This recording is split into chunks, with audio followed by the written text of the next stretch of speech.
Welcome back to another Reading and Correcting with me, Kindar, the Tiger Writes, and I, the Tiger Supervisor. These are where I read a chapter from one of my stories and correct it as I go.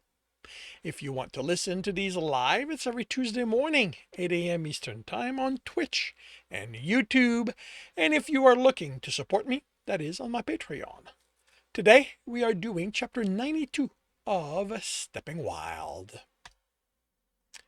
The rain was thick enough Tibs couldn't make out his old teacher within his bubble of no rain, but the dense water essence stood out among the natural ones surrounding them. His hope was to reach Alistair before he noticed him, then keep him on balance, and he'd come up with something to take him out long enough he'd escape. Wished the identity he'd created for his time here carried a sword. He couldn't make one, since even if metal wasn't Alistair's element, he had to have the needed training to be sensitive to the other essences. He was the one who had told him properly trained adventurers could do that. Tibs needed to remain an unknown through the coming fight. That meant no essence use.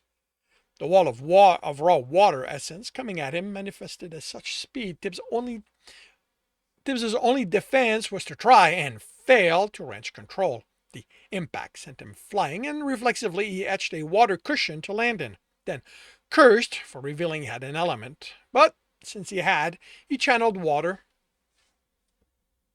He needed everything he had for a chance at keeping up with what Alistair threw at him. Only Alistair was now heading away from Tibs. He followed the fleeing team, the spear. Tibs rushed to interpose himself, forming a disruption etching when another wall of water came at him. When the rain parted as Alistair's bubble passed over him, Tibs formed the sword and pointed it at his old teacher. Alistair would have been proud at how straight it was. The lack of spike, despite Tibs's less than stable emotions. His old teacher slowed. "Out of my way," he ordered. "No." The man stopped 2 and 0 steps away. "This doesn't concern you. Whatever they paid you isn't worth my wrath." Tibs snorted. As if I'd take money to get in your guild's way." "My guild?" he asked, on puzzles. He sighed. "Fine. It's not like this will cause me to lose the spear." That confirmed Alistair was somehow tracking the spear itself, and not following clues Tibs might have carelessly left behind. Like people, items had their own unique patterns. How little did someone with as much experience as his old teacher have? What? Okay.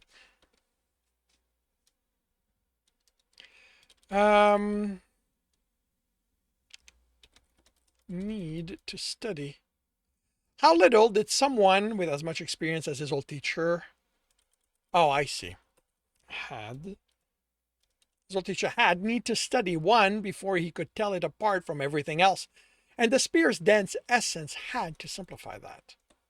But how far could he sense? Tibs hadn't known anyone with his range while the runner, but he purposely kept well away from as many adventurers as possible. Still, regardless of what Alistair implied, he had limits. All Tibs needed to do was cause delays until the others were outside of it. Essence followed the wave of Alistair's hand. Tibs readied himself, but it was loose, and nothing in the way the lines connected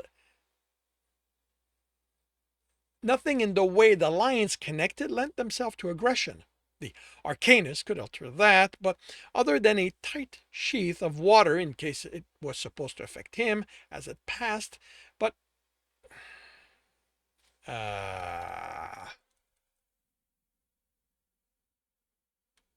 other than a tight sheath of water in case it was supposed to affect him.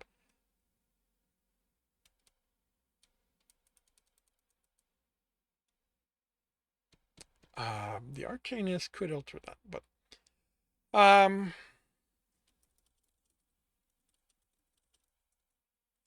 all he made was a tight sheet of water in case it was supposed to affect him as it passed. It left him untouched.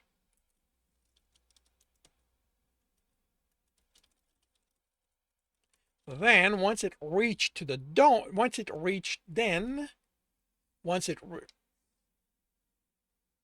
the dome, it latched onto the rain beyond it and expanded. Tibs wished he had more time to study the etching. Nothing he'd come up with was this effective. Willing the rain away from him was still the best method for him to keep it away, to keep it off. Could his old teacher know what their surroundings were like now that the rain no longer fell on them on the closest building? In the dark, Tibs had the essence holding the water back altered. Arcanus interacting, shifting about. A faint glow rippled through the dome, and a blue light, like that of early morning, illuminated them. Who are you? Alistair asked after studying him. Tibs' smile wasn't pleasant. Someone who suffered through your guild enough not to care who you are. Suffered? Alistair looked him over again. We took you in when the alternative was your death. We trained you, taught you strength, and you repay that by helping thieves run off with one of our precious artifacts? Tibs momentarily worried. Alistair worked out who he was, but as a thief, Tibs hadn't been heading for death, just the loss of a hand. Aren't you forgetting every gold your guild charges for that? Hold over us, how they're used to indenture us?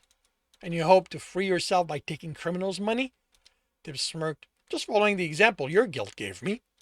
The stunned silence had Tibs wondering if Alistair could be so naive as to not know the guild did business with anyone who had the gold, or if he simply refused to notice it.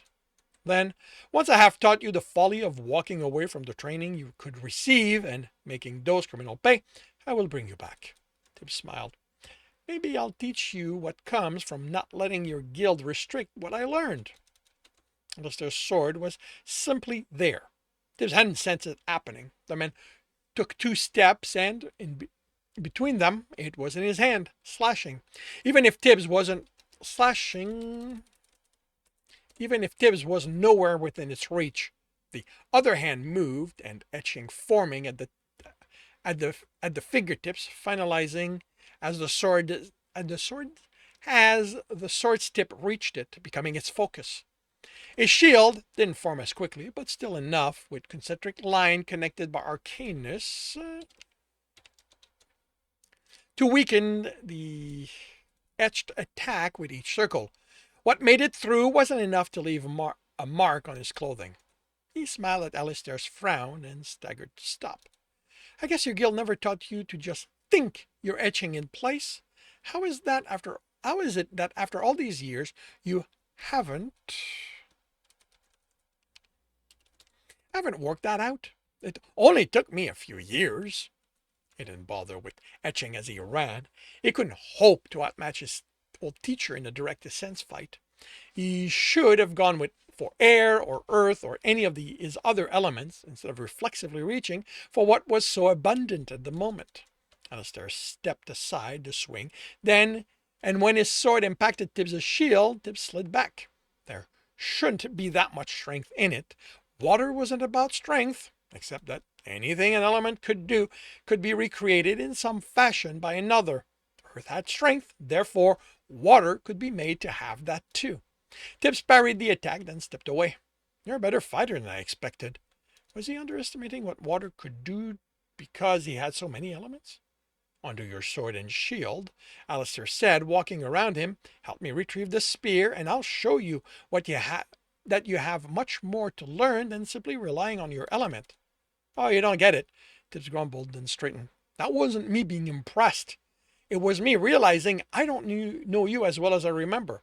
He attacked, and Alistair didn't respond fast enough. Tibs cut through the leather and flesh, etching the water left behind to bloom into spreading ice, only for it to shatter before doing any damage. He blocked and staggered from the blow. We've met? He only allowed himself a focus as a reproach, then attacked with quick slashes. Alistair diverted with ease, never taking his eyes off him. Tibs couldn't shake the feeling his old teacher was peering into him. He iced the water on the ground as the man put a foot down without effect. Like him, keeping himself from slipping was instinct. Again, the etching appeared faster than Tibs could react, the finger movement registering after the fact. Instead of an attack, the exploding water only forced him away. Did I teach you? Alistair was well out of sword range before he wrenched control of the water and willed it away. Alistair's will was strong. Why? Wondering if I still owe you gold? He visualized the etching around Alistair, intertwined strand around the arm and legs, overhand between fingers. He had it claw more than he normally would. He couldn't let his old teacher move, cue, saw, and tear before bore, just to keep him fully immobilized. Seeing it all, keeping it around Alistair as the man moved was a strain, but Tibs had decades of practice, if not quite on this scale, and with more experience, or with a more experienced opponent. He activated it, and strands of water manifested around the other man, sticking to him and then hardening. The only indication Alistair might have been surprised was one raised eyebrow. Then, even if he was ready for it, the strain staggered Tibs as he fought to keep the etching intact.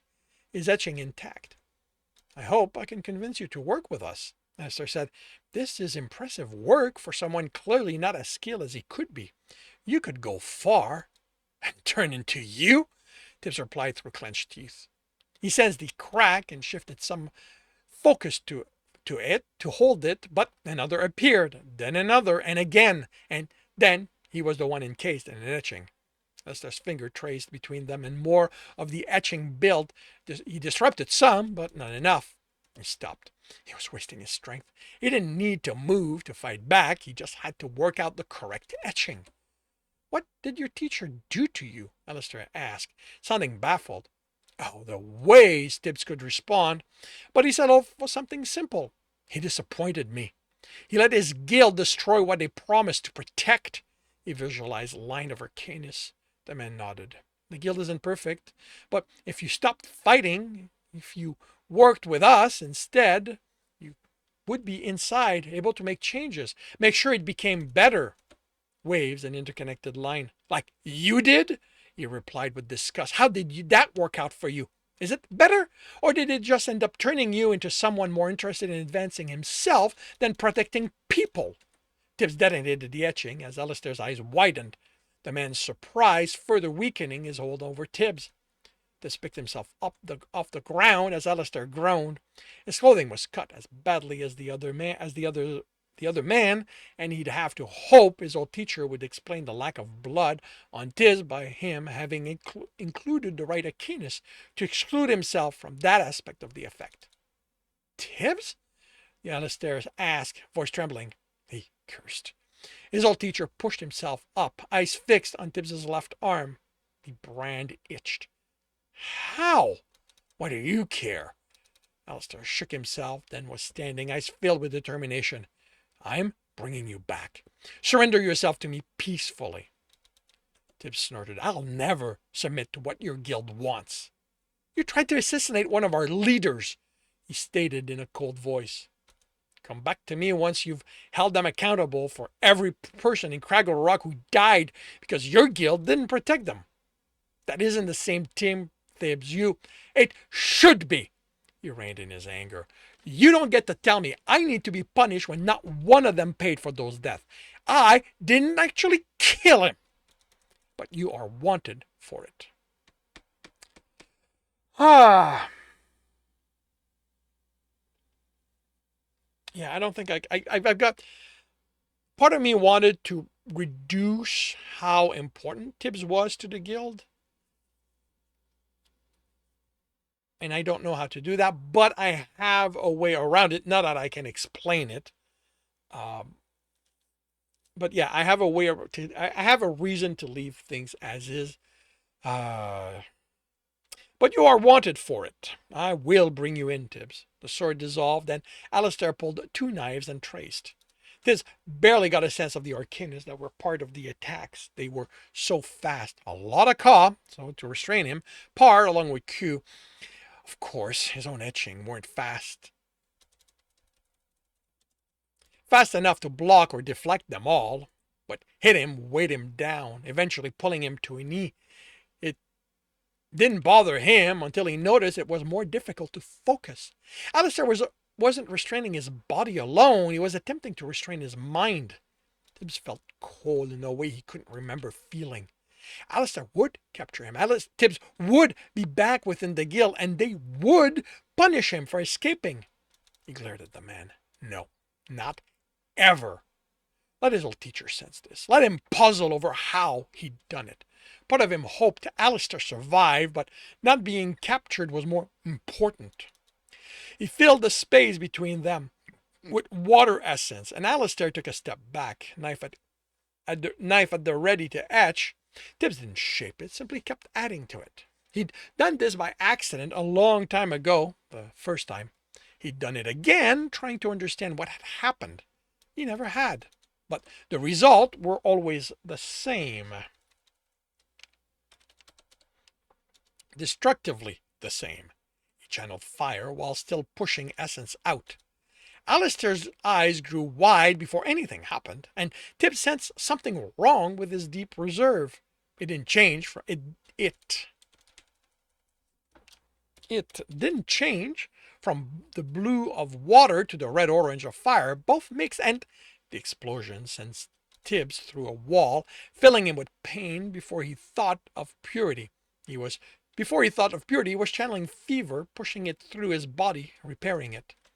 His reserve was the single color of fever, that kept red, that deep red with hints of brown with it. Within, he forced himself to his feet instead of thinking about what had happened. He staggered toward Alistair's still form and sent the purity etching into the unconscious man when he noticed how much life essence he was losing. He might be making a mistake, but he didn't care. Alistair's reaction told him that, as always, his deep reserve had been reflected in his eyes. He hadn't imagined the two elements there. His old teacher would tell the guild, if he lived. The smart thing to do, considering they were already hunting him, was to The smart thing to do was to remove the etching. Let the essence leak out.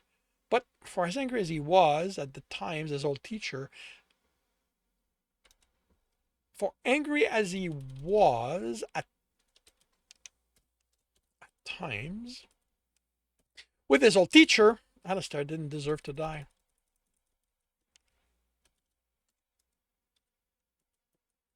There we go. He hadn't been the one ordering the guild to let the people of Craggle Rock be butchered by Sebastian and his people. He was just another pawn in their machination. He added more purity etching and hoped they would be enough because he couldn't stay to be certain. Rain fell on them again, but the explosion would draw people and he needed to get out of the city. And that concludes chapter 92 of Stepping Wild. If you are enjoying this, please leave a like. If you want to know when the next chapter will be up, subscribe and hit the bell. If you want to read this story, it is available for free on Royal Road. If you want to read ahead of that, buy about 20 chapters and support me in the process, that is on Ream Story. And if you are looking to listen to these live, it's every Tuesday morning, 8 a.m. Eastern Time on Twitch and YouTube.